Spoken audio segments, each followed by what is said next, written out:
Stock మార్కెట్లో అపార అనుభవం ఉన్న ఏంజల్ బ్రోకింగ్ సంస్థలో డీమ్యాట్ అకౌంట్ ఓపెన్ చేసుకోండి. కేవలం 5 నిమిషాల్లో మీకు డీమ్యాట్ అకౌంట్ ఓపెన్ అయిపోతుంది. Zero cost. మీరు ₹1 కూడా పే చేయని అవసరం లేదు. కేవలం మీ దగ్గర ఉండవలసింది మీ PAN card, Aadhaar card, bank account. ఈ వీడియో కింద ఉన్న లింక్ క్లిక్ చేస్తే కేవలం 5 నిమిషాల్లోపే డీమ్యాట్ అకౌంట్ ఓపెన్ చేసి ట్రేడింగ్ కూడా స్టార్ట్ చేసేయచ్చు.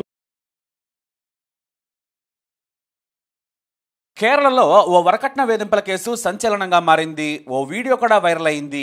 అయితే కంప్లైంట్ ఇవ్వడానికి స్టేషన్కి వెళితే ఎస్ఐ దురుసుగా ప్రవర్తించాడు.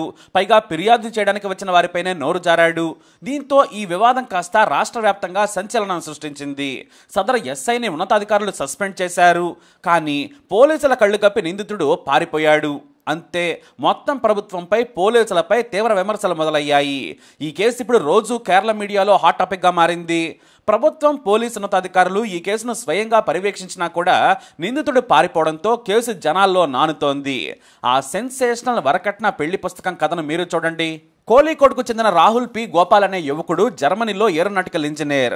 ఇతను చదువులో, ఉద్యోగంలో తోపు, కానీ ప్రవర్తనలో పెద్ద వెధవ. ఇతనికి జర్మనీలో మంచి శాలరీ వస్తోంది. పైగా పెద్ద కంపెనీయే మొత్తం రాహుల్కు సదుపాయాలు కల్పిస్తోంది. ఇతను పెళ్లి చేసుకోవడానికి ఇండియా వచ్చాడు. ఎర్నాకుళంకు చెందిన నేహ అనే 20 ఏళ్ల యువతితో పెళ్లి కుదిరింది. ఈమె కూడా పెద్ద కంపెనీలో ఉద్యోగం చేస్తోంది. వీరికి దూరపు బంధువుల ద్వారా పెళ్లి సంబంధం కుదిరింది. అయితే ఈ రాహుల్ ఓ మిస్టరీ పెళ్లి కొడుకు. ఇతని ఫ్యామిలీయే లపాటా కుటుంబం అని ఎవ్వరికీ తెలియదు. అయినా కూడా పాపం తెలియక 20 తులాల బంగారంతో పాటు 25 లక్షల కట్నం ఇచ్చి గ్రాండ్ గా మే 5న ఎర్నాకుళంలోని ఓ ఫంక్షన్ హాల్లో పెళ్లి చేశారు. ఇక జర్మనీలోనే ఉద్యోగం చేసేంత అర్హతలు నేహాకున్నాయి. ఇక చూడటానికి కూడా బ్యూటిఫుల్ గా ఉందని పెద్దగా కట్నం కూడా డిమాండ్ చేయకుండానే పెళ్లి చేసుకున్నామని మొదట రాహుల్ తల్లిదండ్రులు, బంధువులందరికీ చెప్పారు. అలా మే 5న పెళ్లి జరిగిపోయింది. గురువాయూర్ ఆలయంలో బంధువుల సమక్షంలో వేడుకను జరిపించారు. ఆ తర్వాత మే 6న పలు ఆలయాలు తిరిగి వేడుకను ముగించారు. ఇక మే 7వ తేదీన శోభనం కూడా ఫిక్స్ చేశారు. ఇక 3 రాత్రులు కూడా పెళ్లి కొడుకు ఇంట్లోనే జరిగాయి. ఆ తర్వాత వరుసగా విందులు కూడా జరిగిపోయాయి. మే 13వ తేదీన నేహా ఇంట్లో పెళ్లి కొడుకు, అతని కుటుంబ సభ్యులకు విందు ఏర్పాటు చేశారు. అది కూడా జరిగితే పెళ్లి తంతు మొత్తం ముగుస్తుంది. అంటే కొత్త బట్టలు పెట్టి విందిచ్చి కూతురుని మరోసారి అత్తారింటికి పంపుతారన్నమాట. మే 13వ తేదీన పంపడానికి మే 12వ తేదీనే పెళ్లి కూతురు నేహను తీసుకెళ్లేందుకు తల్లిదండ్రులు, ఇతర కుటుంబ సభ్యులు 2 కార్లలో కోలీకోడ్కి వచ్చారు. అయితే వచ్చి రాగానే కూతురును చూసి షాక్ అయిపోయారు. ఎందుకంటే నేహ కళ్ళు వాచిపోయాయి, పెదాలు చిట్లిపోయాయి, మెడ చుట్టూ గాయాలు, నల్లగా కమిలిపోయి ఉంది, చేతి మీద రక్కిన గాయాలున్నాయి. ఇవన్నీ చూసి ఒక్కసారిగా షాక్ అయ్యారు. తండ్రి పరుగున వచ్చి ఏం జరిగిందని కూతురుని అడిగాడు. మొదట చెప్పడానికి మొహమాట పడింది. కానీ తల్లి పక్కకు తీసుకెళ్లి అడగడంతో బోర్న ఏడుస్తూ రాహుల్ నన్ను కొట్టాడని చెప్పింది. పాపం. కొట్టాడా? ఎందుకు అంటే తనకు కారు కావాలని తీవ్రంగా కొట్టాడు. నాకు లవ్ అఫైర్ ఉందని బెదిరిస్తూ కొట్టాడు. ఛార్జింగ్ వైర్తో మెడకు ఉరేశాడు. నిన్ను చంపేస్తానంటూ పేకకు చుట్టి గట్టిగా లాగాడు. నేనే బలంగా ఎడమ చేత్తో వైరును లాగేశాను. ఆ తర్వాత అతని తల్లిదండ్రులు రాహుల్ను లాక్కెళ్లారని బోర్న విలపిస్తూ చెప్పింది నేహ. పెళ్ళై వారం కూడా కాలేదు, అప్పుడే ఇలా కొడతారా? నీ కొడుకు సైకోనా ఏంటని నిలదీశారు నేహ తల్లిదండ్రులు, కుటుంబ సభ్యులు. పక్కింట్లో ఉండేవారిని కూడా పిలిచి వీళ్ళంత నీచులో చూడండి, పెళ్ళై వారం కూడా కాలేదు, అప్పుడే కొట్టారని పెదవి, కనిపై ఉన్న గాయాలను చూపించి నానా రచ్చా చేశాడు తండ్రి. దానికి రాహుల్, నేను కొట్టిన మాట వాస్తవమే, కానీ కారు కోసం కాదు, అదనపు కట్నం కోసం కాదు, ఏదో కోపంలో కొట్టానని ఒప్పుకున్నాడు రాహుల్. మరోసారి ఇలా జరగదని చెప్పి గదిలోకి వెళ్లి గడియ పెట్టేసుకున్నాడు. చుట్టుపక్కల వారు కూడా రావడంతో మా వాడి తరపున సారీ చెబుతున్నామని నేహ అత్త బొకాయించింది. కానీ తండ్రి మాత్రం తన కూతురు గాయాలను ఈలోపే వీడియో తీసేశాడు. పోలీసులకు కూడా పంపించేశాడు. తన బంధువులకే కాదు, పెళ్లి కుదిర్చిన వారికి కూడా పంపించి రాహుల్ ఎంత వెదవో చూడమని కాల్స్ చేసి మరీ అందరికీ చెప్పేశాడు. అది కాస్త సోషల్ మీడియాలోకి రావడంతో వైరల్గా మారింది. కేరళలో అక్షరాస్యత ఎక్కువ ఉన్నా కూడా వరకట్నపు హత్యలు, వేధింపులు మాత్రం పీక్స్ లో ఉంటాయి. ప్రతి నెలకో కేసు వైరల్గా మారుతూ ఉంటుంది. ఇప్పుడు నేహా వీడియో వైరల్గా మారిపోయింది. ఇంత జరిగాక కూడా నేహను నేను బాగా చూసుకుంటామని ఆమె అత్త అందరినీ బ్రతిమలాడింది. కానీ పెళ్ళైన వారానికే చంపేస్తానని మెడకు వైరు చుట్టేశాడు, పెదాల మీద రక్కాడు, కన్ను మీద గుద్దాడు.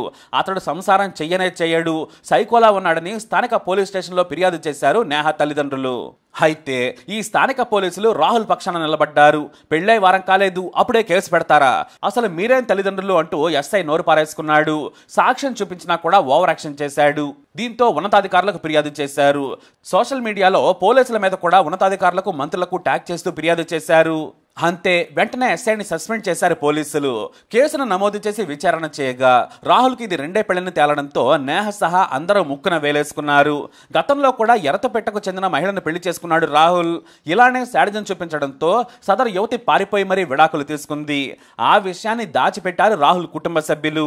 అయితే తీరా పెళ్లికి ముందు ఓ బంధువుకు తెలియడంతో నిలదీయగా కేవలం ఎంగేజ్మెంట్ మాత్రమే జరిగింది. అది కూడా పెద్ద వేడుక కాదు, ఇంట్లోనే పెళ్లి కుదుర్చుకున్నాం, మరుసటి రోజే పెళ్లి క్యాన్సిల్ చేసుకున్నామని రాహుల్ తల్లి ఉషా కుమారి బోకు మాటలు జంకింది. అయితే పోలీసులు కేసు పెట్టిన తర్వాత ఈ వరకట్నపు వేధింపుల కేసు హాట్ టాపిక్ గా మారింది. దీంతో పలు యూట్యూబ్ ఛానళ్ల నుంచి మీడియా వరకు వారిని ఇంటర్వ్యూ చేశారు. రాహుల్ తల్లిదండ్రులు మాత్రం మా కొడుకు కొట్టడం తప్పే, కానీ అతను కొట్టిందే మాత్రం కారు కోసం కాదు, నేహ పెద్ద తాగబోతూ ఆమెకు మద్యం తాగే అలవాటుందని ఓ ఫోటోని మీడియాకు చూపించింది రాహుల్ తల్లి. ఆమెను మద్యం తాగొద్దన్నందుకు మత్తులో నోరు పారేసుకుంది, కోపంలో కొట్టాడని సూపర్ సినిమా స్టోరీ అల్లింది. ఇదే విషయంపై నేహను ప్రశ్నించారు మీడియా ప్రతినిధులు. మీరు ఆ ఫోటో చూడండి, మా అత్తగారింట్లో వేడుక పేరుతో మద్యం సీసాను టేబుల్ మీద పెట్టారు. ఆ రోజు నేను, నా మరదలు కార్తిక, మా అత్తతో పాటు మరో 2 లేడీస్ కూడా కూర్చున్నారు. అందులో రాహుల్ సిస్టర్ కూడా ఉంది. నేను తాగనని చెప్పినా కూడా గ్లాస్ చేతిలో పెట్టి మరీ చీర్స్ చెప్పమన్నారు. సరిగ్గా అప్పుడే ఫోటో తీశారు, కానీ ఈ రోజు ఇలా దాన్ని వాడతారని నేను అస్సలు ఊహించలేదు. దీన్ని బట్టి చూస్తుంటే ప్రీ ప్లాన్డ్ గా చేశారని అర్థమవుతుందని బోరమంది నేహ. అయితే పోలీసులు అరెస్ట్ చేస్తారనే భయంతో ముందస్తు బెయిల్ కోసం రాహుల్ ప్రయత్నిస్తున్నాడు అనే వార్తలు కూడా మీడియాలో వచ్చేశాయి. అతను బెయిల్ కోసం ఏర్పాటు చేసుకుంటున్నట్లుగా హంగామా చేశారు. ఇక రాహుల్ కూడా టీవీ ఛానల్తో మాట్లాడాడు. నేను నేహను కొట్టాను, కానీ కారు కోసం మాత్రం కాదని నోరు జారాడు. ఆమె తప్పుడు మనిషి, పెద్ద తాగుబోతూ. నేహను కారు కావాలని ఎందుకు అడుగుతాను? నేను ఉండేది జర్మనీలో, ఎక్కడ కారు ఏం చేసుకుంటాను? మా ఇంట్లో ఓ కారు ఉంది. నేహ తప్పుడు మాటలు మాట్లాడిందని చెప్పాడు. మరోవైపు నేహ మాత్రం వీళ్ళ ఫ్యామిలీనే పెద్ద ఫ్రాడ్లా ఉంది. జర్మనీ నుంచి ఇండియా వచ్చినప్పుడు మనం టూర్స్ వేద్దాం, ఓ లగ్జరీ కారు కావాలని నన్ను అడిగాడు.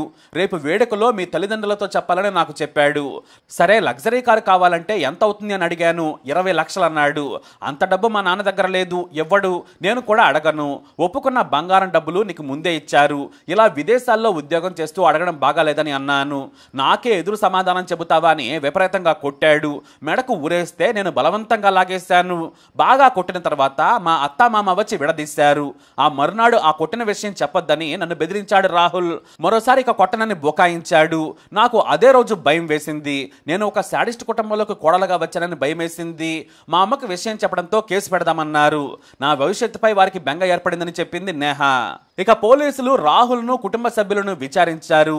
కానీ ఓవైపు బెయిల్ కోసం ప్రయత్నిస్తున్నట్లు డ్రామాలాడిన రాహుల్ తప్పించేసుకున్నాడు.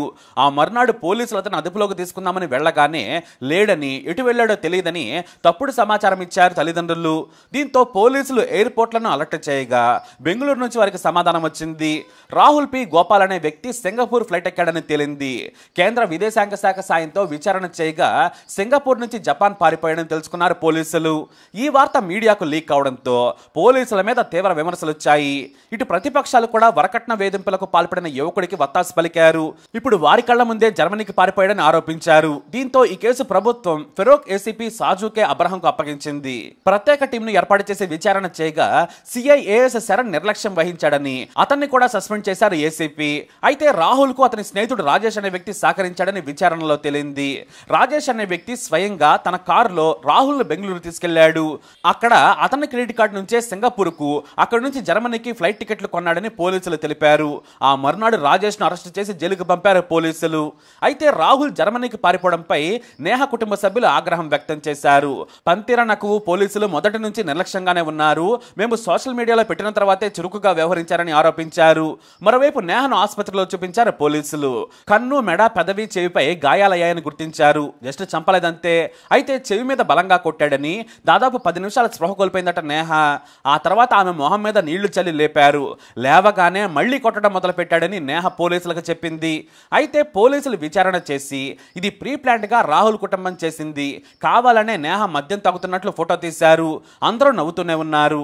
పైగా రాహుల్ చెల్లెలు వయసులో చిన్న అయినా కూడా ఆమె కూడా మద్యం తాగుతున్నట్లు కనిపిస్తోంది. ఆమె తాగితే తప్పులేదు, కానీ నేహ మాత్రమే తాగుబోతులా చిత్రీకరించారు. కారు కొనిపెట్టకపోతే వదిలేయాలని ప్లాన్ చేసినట్లుగా అనుమానిస్తున్నాం. నేహకు చెందిన 29 తులాల బంగారంతో పాటు ఆధార్ కార్డు, ఇతర విలువైన వస్తువులు రాహుల్ తల్లి దగ్గర ఉన్నాయి. వాటిని కూడా మేము తీసుకుని కోర్టుకు అప్పగిస్తాము. 25 లక్షలకు పైగా విలువైన భూమి డాక్యుమెంట్స్ కూడా వారి దగ్గరే ఉన్నాయి. కానీ అవి మా దగ్గర లేవని చెబుతోంది రాహుల్ తల్లి అని పోలీసులు మీడియాకు చెప్పారు. అయితే నేహను పెళ్లి చేసుకుని శోభనం చేశాడు రాహుల్. ఆ తర్వాత బంగారం, డబ్బు తీసుకుని వదిలేయాలని ప్లాన్ చేశాడు. పోలీసులకు ఫిర్యాదు చేయడంతో పారిపోయాడు.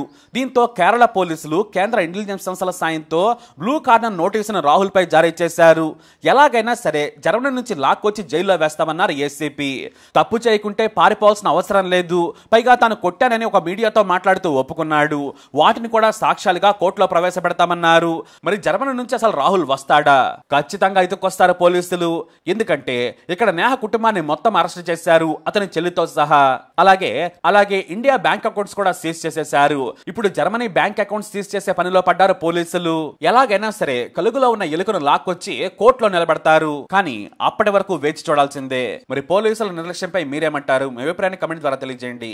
ఈ వీడియో అప్డేట్స్ కోసం మై ఛానల్ ఫాలో అవ్వండి. అలాగే తప్పకుండా సబ్స్క్రైబ్ చేసుకోండి.